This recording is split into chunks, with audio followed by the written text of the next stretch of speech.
Hi, my name is Mary. Today FM plays the best music in Lambasa. Today FM rocks. My name is Thomas. I'm here in Nakasi and I like to listen to Today FM because it rocks. My name is Milenia. Today FM rocks here in Singatoka. My name is Altriki and Today FM rocks here in Tavua. My name is Mary Jane. I love listening to Today FM here in Bak. Today FM rocks. My name is Ilay Tiambal and I love listening to Today FM. Today FM rocks here in Osur.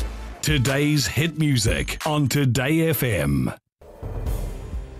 In the news tonight, $43 million worth of cocaine bars found to date this year.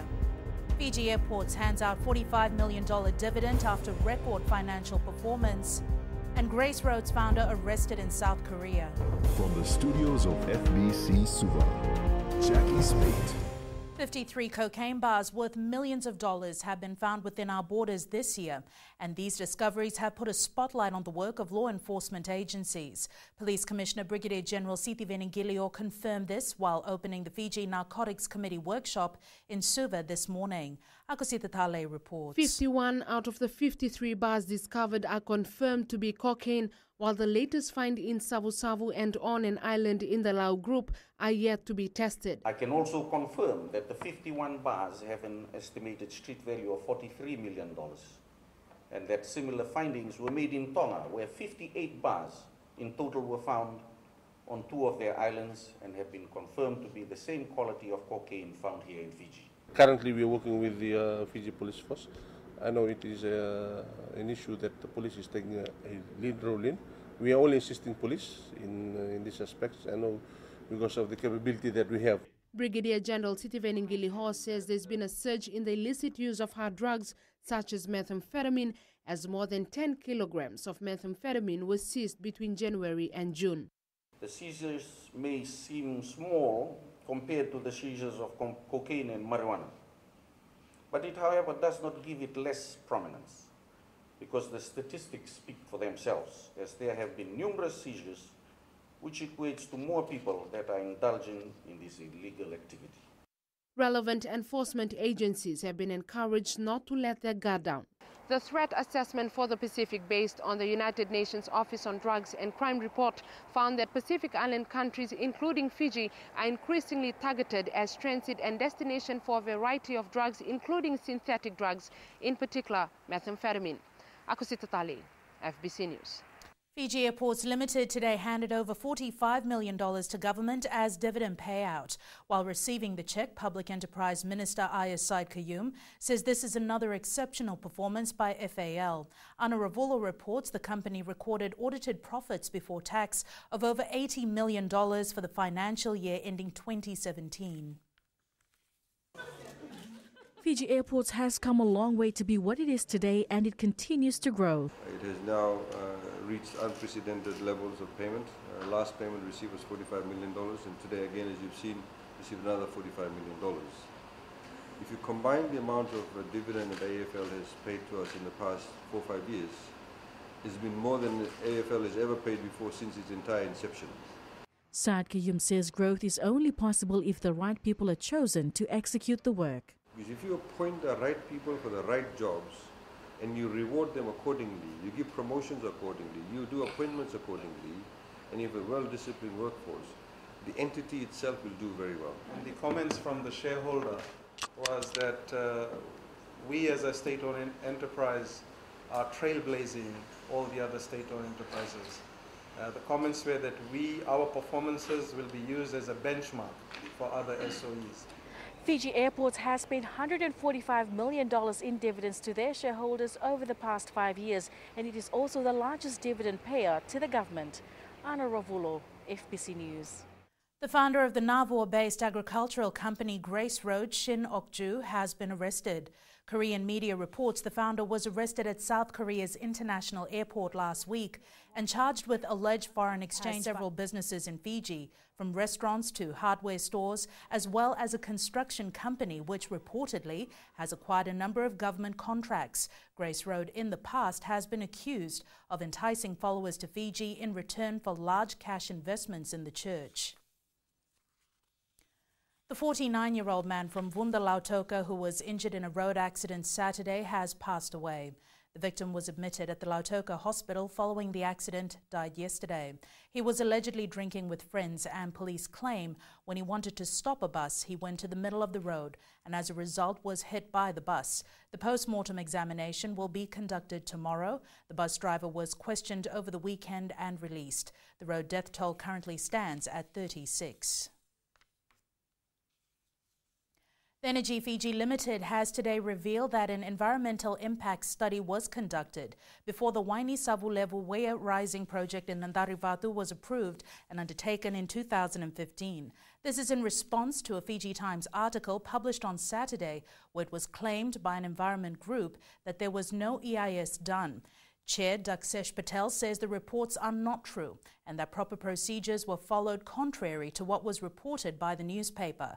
Rachel Nath with more. This is the article in question that claims the then Fiji Electricity Authority failed to conduct proper environmental studies before its work on the Waini Savu level project. I reiterate that there was consultation taken. There were consultations taken.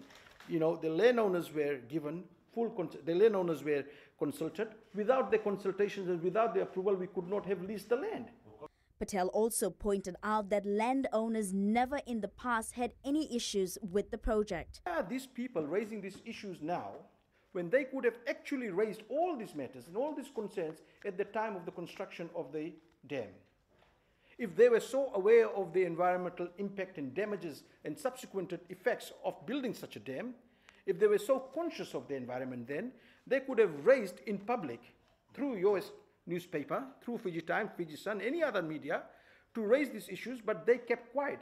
The silence, in fact, is an acceptance. He also took the opportunity to highlight the works being done by EFL to better its infrastructure. We are under consultation, and we are committed to do, again, based on good EIA and good consultation, we will do it, yes. He says EFL will continue to connect Fijians to the national grid and continue to better its services for all Fijians. Rachel Nath, FBC News. Still to come, Cure Kids Fiji Oxygen Project receives boost. And further studies developed for vocational teachers. Stay with us.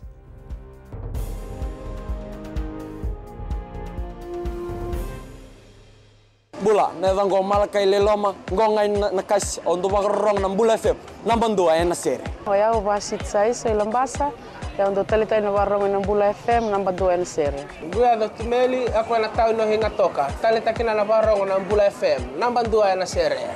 Wana tunga nam bula fem, namban dua ena sere maluan. Neva ngo fane na tau no ngo singa toka, kita do talita kana bula fem, namban dua ena sere. Bula FM, namba 2 ena sere.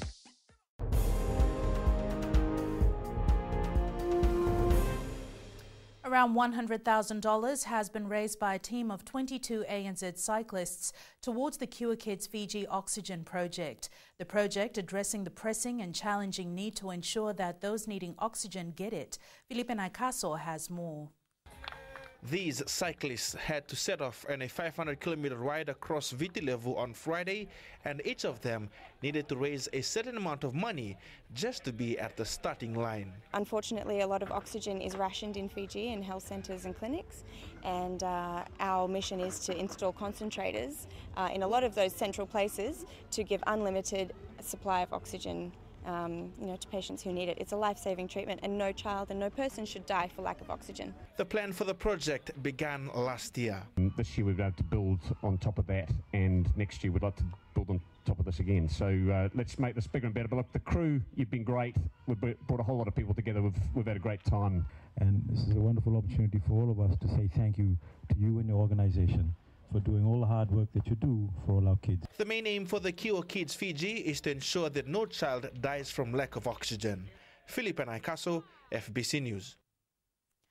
The Fiji Higher Education Commission has developed a Level 4 certificate course for teachers at the Technical Vocational Educational Training Institute to further upskill them. Director Linda Almua says this has been done as they've seen that students graduating from TVET are not excelling in the workforce. Savara Tambor reports. The one-year certificate program will help teachers at TVET provide quality education to students so that they are fully prepared to join the workforce upon graduation. We've had many issues around the delivery and the skills that the students are actually attaining when they go out into industry, and we know that they need a TVET qualification so they learn to actually teach the students the skills and knowledge that they actually already have within industry. So this is a vital part of bringing up the quality standards. This program will also prepare the teachers to design and use the right teaching tools. I feel that the 21st century generation and technology, much of the technical college curriculum or the training package needs to be aligned to industry demands. When we are well equipped with these kind of trainings, we are well versed with what's happening in the training industry. And we need to be current with our teaching practices in order that we have our students more capable. The certificate program has been developed by the Fiji Higher Education Commission through its improvement program and is been funded by the New Zealand Ministry of Foreign Affairs and Trade. Sabera Tambua, FBC News. Youth of Yanganga Island in Boer will soon receive skills training as a means to help improve their livelihood. The training will be provided by the Ministry of Youth and Sports under their Youth Empowerment Program. Eleanor Tarangaivu reports. The Yanganga Youth Club is working hard to find employment for its members, who up until now have been undertaking various projects on and off the island to improve their livelihood. We want to develop our youth so that they don't just stay in the village. We want them to be able to get decent jobs in workplaces out of here. Minister for Youth and Sports, Laisine Tuitumbo, recently visited Yanganga Island to address the youth of the various issues and initiatives available for them and listen to their requests. We have come here to talk with you about what you want from us, rather than us just giving you what we want, because you will know what suits you better. We don't. Tuitumbo became the first minister to ever set foot on the island, and they took advantage of the opportunity to ask for skills training to empower the youths. We have spoken to him and he has approved this request. We asked for boat master training, small engine repair training, as well as boat repair training. Yanganga Youth Club has been running for about 3 years now, with about 40 members. The first set of training is expected to be held before the year ends. Eleanor Turangaivu, FBC News. At least 30 stalls have been built around the country to assist market vendors. These roadside stalls will boost business for vendors and are clean, safe and presentable. More than 100 stalls are expected to be built around the country. Before, my table was there. I was bring the table, bring the stand and bring it here, and afternoon everything we have to carry at home. We can't live here. It's great. I mean, it's wonderful for the small enterprises, you know, and it's a clean, safe, healthy environment for them to be actually selling their produce, and it's a government initiative that's very important to us because it helps uplift all the grassroots people. In sports later with Jamie, high-class training organised for local boxers, but up next is Rachel with business. Thanks, Jackie. Good evening, and coming up after the break. Economic boost for Fiji from film production. And in growing Fiji, work on 17-storey FHL tower to begin soon. Stay with us.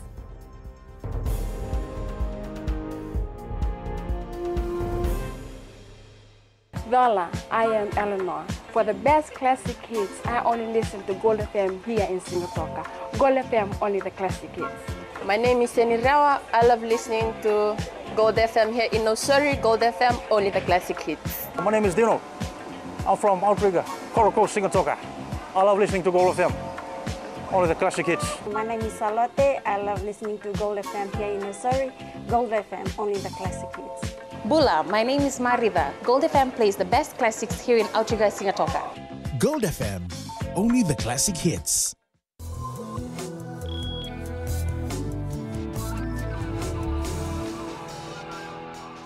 In business tonight, Fiji's film sector contributed $361 million worth of economic activity last year. Film Fiji Chief Executive Dallas Poon says the revenue was generated through the production of 74 foreign films and TV series. Catherine Krishna reports many international productions are opting to shoot in Fiji due to our attractive tax rebate. Fiji was home to a large number of international film and TV series production last year. This year, we have already hosted 56 foreign productions in this country, and we've estimated their spend into our economy at about $85.4 million already. And that will generate us about $240 million of economic activity in our economy. Minister for Economy Ayaz Said Kayum says these foreign investors contribute to many sectors in the country. Because when somebody comes to make a film in Fiji, they eat our food, they use our locations, they hire hotels, they hire personnel, they hire cars, they put money into the economy. One of the requirements, of course, is that for them to be able to get a rebate, as we call a tax rebate, they need to be able to use students from the Fiji National University. Fiji currently offers 47% tax rebate for international films shot here. This is done not only to generate more economic activity, but also expose Fijians to the experiences that can be gained from the film sector and showcase Fiji to the world. Catherine Krishna, FBC News. And we now join Sharon from HFC Bank with the latest from the exchange market. Let's review last week's action on the South Pacific Stock Exchange. A total of 169,120 shares were traded in 28 transactions, amounting to just over $323,000. Looking at the share price movements, Amalgamated Telecom Holding shares were up by 16 cents to close at $3.01. BSP convertible notes recorded a rise of 12 cents to end the week at $9.10. Meanwhile, Kontiki Finance and Fijian Holding shares were down by a cent each to close at $1.23 and $6.14 respectively. As such, the overall market capitalization rose by 2.7% and ended the week at a value of $2.54 billion. And that's the latest on our local stock market. Vinaka. Thanks, Sharon. Taking a look at today's currency exchange rate set this morning for the Fijian dollar. Our dollar was strongly on the rise against the Chinese yuan, the US dollar, and made some small gains against the PNG kina as well as the euro, while it slipped slightly against the other currencies we cover. As for the commodities market, the price of oil fell to just below $69 per barrel. Gold dipped slightly to $1,221 an ounce, and silver was up at $15.46 an ounce.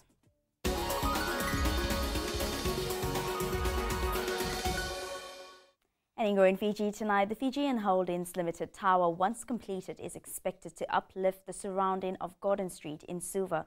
Group Chief Executive Nazab Farid says the 17-story building will be targeted towards international agencies or diplomatic representatives and not much for commercial spaces.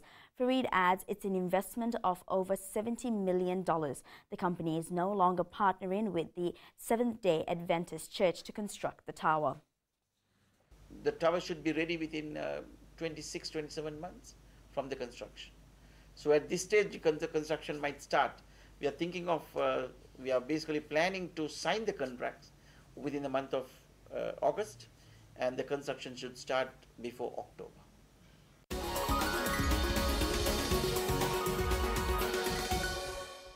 And that's it from business for tonight. Jamie joins you now with sports. Thank you, Rachel, and good evening. Up ahead in sports, Northland wary of Tai Levu ahead of Mbainimarama Shield Challenge.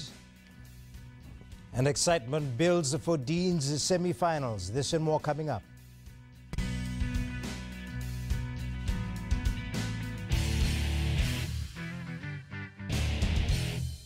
Hi, I'm Jyotishma. I'm from Singatoka. I love listening to Mirchi FM. Mirchi FM is hot. Mirchi FM is #1. I'm Charlene Robert. Mirchi FM rocks in Lambasa. I'm Soname Nasori Jackson. Mirchi FM is hot. My name is Raymond Dutt. I'm in Baba Singh Alliance. Mirchi FM is hot in Lambasa. I'm Kritika from Jax Nasori. I love listening to Mirchi FM here in Nasori. Mirchi FM is hot. Mirchi FM, it's hot.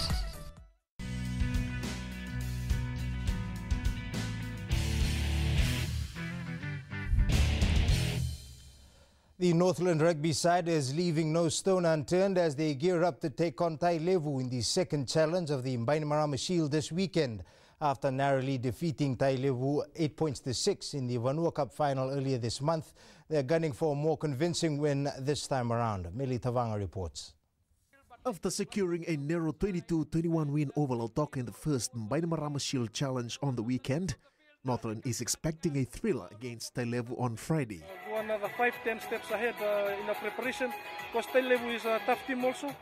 We play against them in the final of the World Cup, and it was a close game, and we expect TAYLEVO will be coming in firing again. Meanwhile, the side is calling on its fans to show their support this weekend. We are inviting all the supporters to come in numbers to support your team, and it will be a last challenge. From there, we'll go and ahead to the Febrava challenge.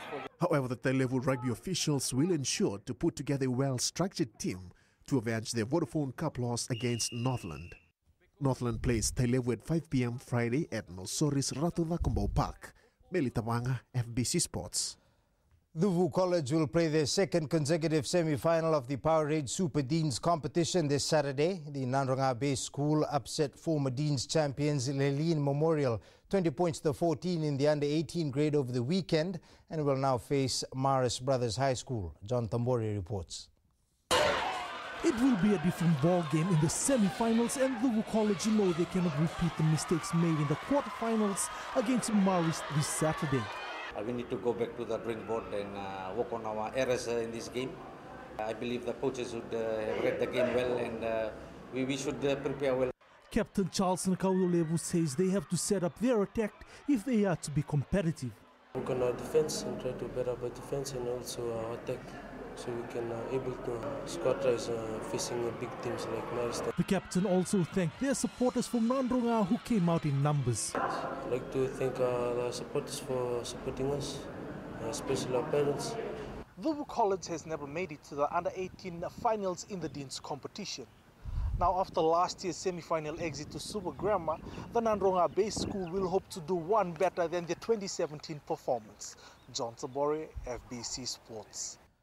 The Vodafone Fiji under-19 football team defeated Club Mauritius 2-1 in the final match of their Melbourne tour last night. Fiji's goals were scored by Ratu Kaliobandao and Ilyas Rakuka. The team had a good outing in Australia, winning their games against Berwick City 2-1 and VMSA All-Stars 3-2. However, they lost to Melbourne Victory 3-0. They arrive home tomorrow. An Australian professional boxer with Fijian links will be in the country next month to train local boxers. That is something we are looking at with the budget that has been given to us. We are hoping to secure some top trainers either in New Zealand or in Australia to come over and offer their service for a short period of time. Welsh professional racing cyclist Geraint Thomas won his first Tour de France title this morning. The Welsh rider with Team Sky successfully defended his lead over second-place Tom Dumoulin in the mostly ceremonial final stage around the Champs-Élysées. That's it from sports tonight. Catch Angie later on with weather. And in the world of the weird and the wonderful, hated vase stuffed in a shoebox sells for $19 million. Details coming up.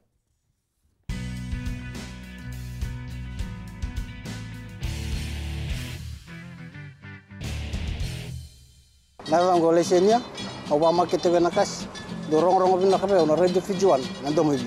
Ayaw benyana, kita barong on radio Fijuan, nandomo ibisi, hindi natoka. Guado ilaisa ingatoka, rong-rong bin anahera makawa ina radio Fijuan ingatoka. Radio Fijuan, nandomo ibiti.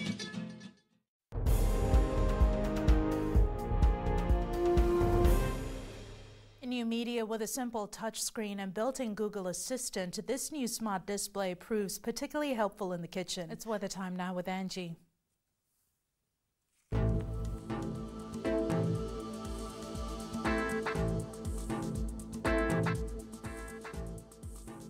Hello there and welcome to the Weather World. It's almost the end of July and you might have noticed how quick the weather changes. For today, it's been pretty cool and sunny throughout. Looking to the west, sunshine was in abundance, pretty warm as well. Eastwards from Pakhabarusuva, cloudy periods and cool. And up north, very sunny on this side and humid too. Like I said, the sun loves this side a bit too much. At sea, southeast winds 15 to 20 knots, moderate to rough seas. For the tides, high tide at 8:39 p.m. with low tide at 2:32 a.m. sunrise at 6:34. For tomorrow, a gorgeous sunny day is in store for us. Very light showers are indicated for the afternoon period. Tomorrow's temps, all centers will be mild in the higher 20s. And looking further on to Wednesday, another great day is lined up. I know it's the weekday, but hey, who says you can't have fun on a weekday? And that's all from the FBC Weather World. Jackie. Thanks so much for that, Angie. In Fiji and Pulse tonight, we asked, should those caught drunk driving have their license taken away indefinitely?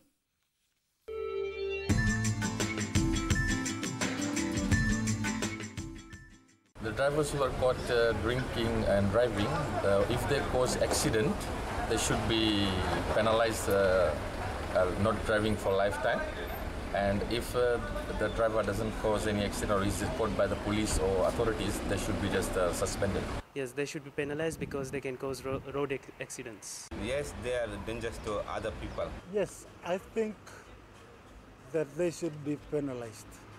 Drunken drivers need to be taken into account on the measures of control. Yes, because some innocent life are taken away by drivers, those that are drinking while driving.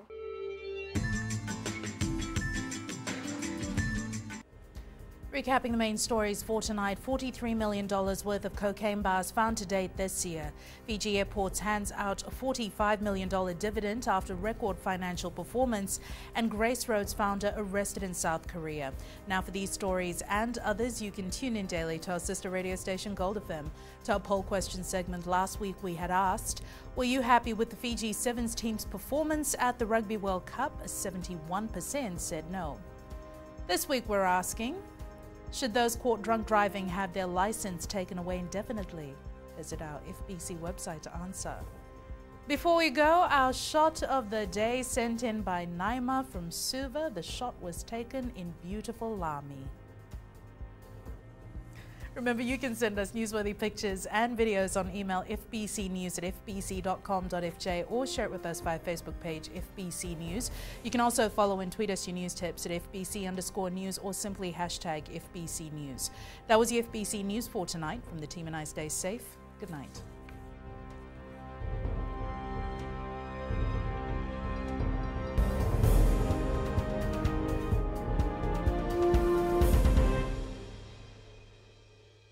मैं नवनीत नंद नंबुआ लुम्बुआ से। जैसे प्रेनी note मशहूर है, वैसे radio Fiji 2 भी सभी जगह मशहूर है। रेडियो फीजी 2 देश की धड़कन। सीमा नकाशी से मैं रेडियो फीजी 2 पसंद करती हूँ सुनने के लिए। रेडियो फीजी 2 देश की धड़कन। मैं हूँ अंकल किंग सिंगाटोका टाउन के टैक्सी ड्राइवर। जैसे रग्बी फेमस है, वैसे रेडियो फीजी 2 फेमस है। रेडियो फीजी 2 देश की धड़कन।